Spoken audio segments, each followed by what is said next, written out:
Welcome back to the channel. Edge banding allows you to build all sorts of plywood projects, giving you a great finished look. Today I'll show you how easy it is to apply that edge banding to give you that finished look. I'm using it to finish off the front edges of the closet shelving project that I'm working on. I'll be painting the wood edge banding in this project, but you can also stain the wood edge banding if you're staining your project.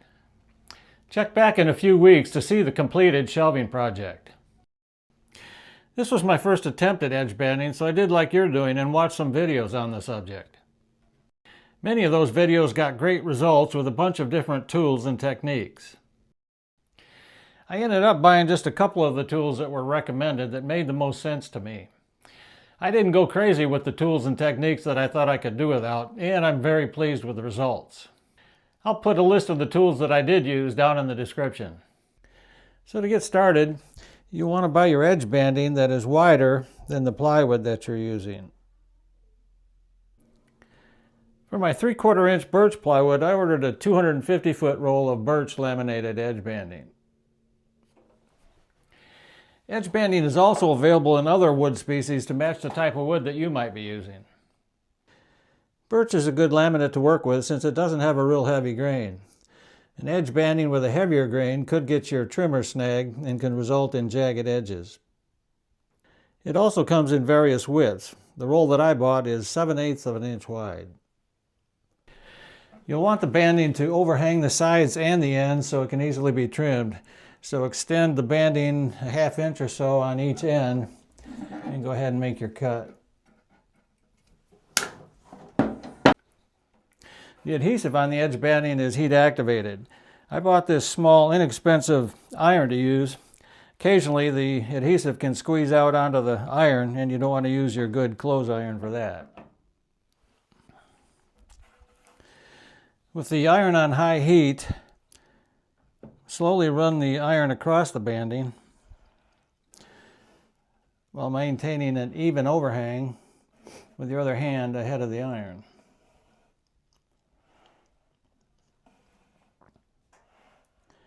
Run it back a few times to keep the adhesive warm for the next step.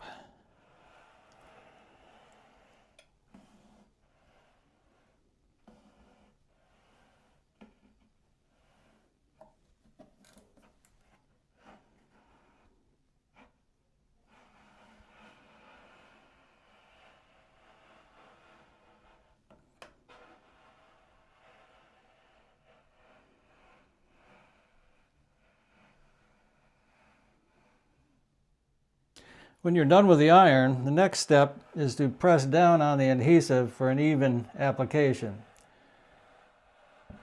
Some people use a roller for this. I just used a small block of wood to keep a down pressure for an even application. With the banding in place, let it sit for a few minutes for the adhesive to cool down before you start trimming. Here's one of the tools that I've seen recommended and I can also recommend using.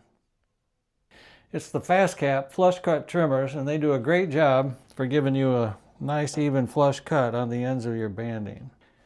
These cutters are designed with the cutting edge that is actually flush with the edge of the cutters.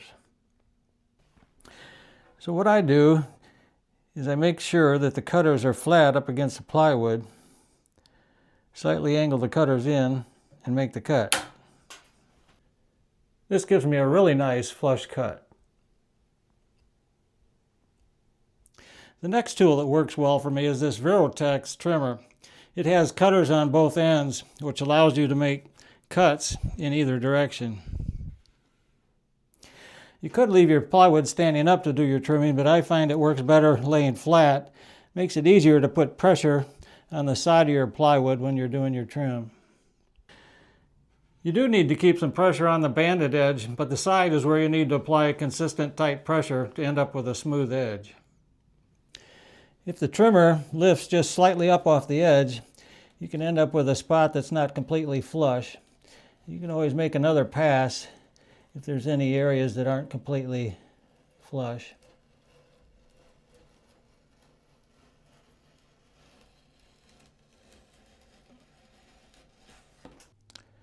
So I've had pretty good luck with the trimming process and really haven't had the need for extensive sanding.